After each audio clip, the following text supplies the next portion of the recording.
Welcome back. The Trump administration revising its peace plan for Russia, Ukraine, and the war after highly productive talks in Geneva, whittling down the initial 28-point plan to a 19-point plan. While there are no official plans for Ukrainian President Zelensky to visit Washington soon, he is pushing for a meeting before the end of the month. Top U.S. military officials reportedly meeting with Russian and Ukrainian leaders today in Abu Dhabi. And Russia and Ukraine are trading deadly strikes again. They did so overnight. Joining me now, live from the NATO headquarters in Brussels, is U.S. Ambassador to NATO, Matthew Whitaker. Ambassador, good to see you. Thanks very much for being here. What can you tell us about this now 19-point plan? Well, it's winnowing down to the most crucial items that have to be resolved. And as you know, this is only happening because President Trump brought both sides of the table, continues to be engaged, and has really put most of his team on a peace posture. You know, we not only here at NATO, but certainly across the State Department and the Department of War. You know, we're all working very hard to get this deal done, but at the same time, it has to be a deal that both sides agree to. And ultimately, you saw the reaction from the leaked proposal. That's why I think it's a very tight hold on what is and what isn't part of this deal currently. But ultimately, I think, you know, we're as close as we've ever been to getting peace here in Europe and have it endure, and that's the most important thing. Well, that is the most important. I know President Trump is putting this as a priority on his desk, but you just said it. You need both sides to agree, and we don't really see much from Vladimir Putin. I just spoke with General Jack Keane, and he made the case that, look, Putin has yet to give up anything so far. Watch this. Putin, he hasn't given up one concession in all of these months that we've been negotiating with. And why hasn't he made any concession? Because he sees the more the war gets protracted, sure, he'll come to any negotiation you want to have because that delays outcomes. The more the war is protracted and the more the killing goes on, he believes he can weaken the resolve of the United States and its leadership, the European and their leadership. What about that, Ambassador? Well, I mean, there is some truth to what, you know, the general says, but let's remember that there's no perfect answer to this situation. You know, Russia invaded Ukraine almost 4 years ago now. It has been a war of massive casualties. The dying has to end. I think President Trump sees that clearly. And so, you know, neither side is going to get what they want.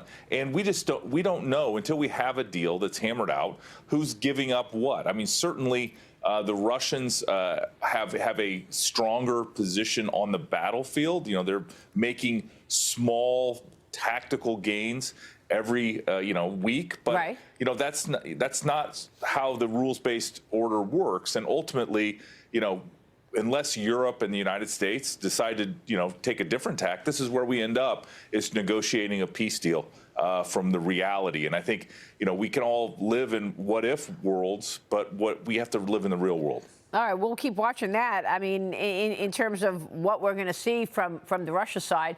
Meanwhile, the U.S. and the EU have been hashing out details of a trade deal in Brussels. I spoke with Commerce Secretary Howard Lutnick about it yesterday on this program. Here's what he said. Watch.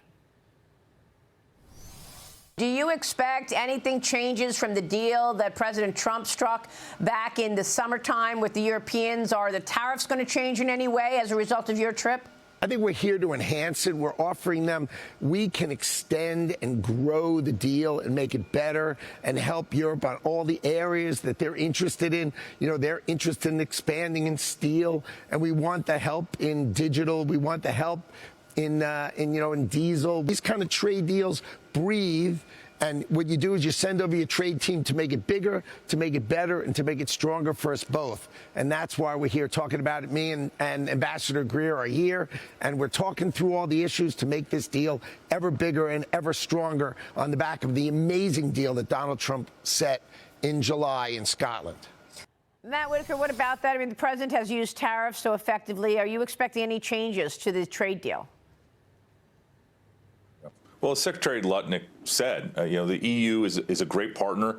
We have a close relationship with them. Many of the members of the EU are members here at NATO.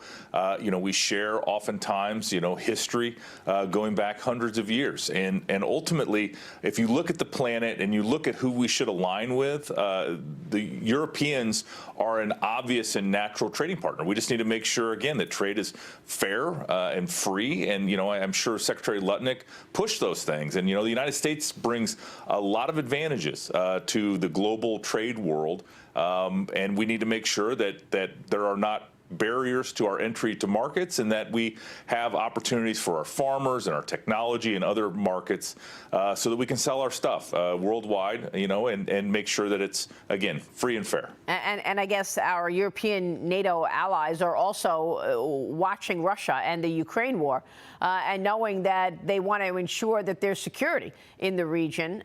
They've been increasing their security as well.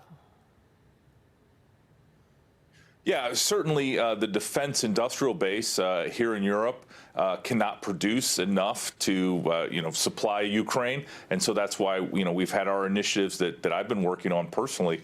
But, we need to make sure that those weapons, once there is peace, that we can still sell our weapons, munitions here in Europe without, big trade protection facilities by the EU. And so, all of these things are on the table. I think there's a real opportunity to get closer with the EU as long as they're willing to roll up their sleeves and work this out with us. All right, we'll be watching all of that. Ambassador, great to see you this morning. Thank you. Matthew Whitaker in Brussels. All right, Maria, Thank you, good to sir. see you. We'll see you soon.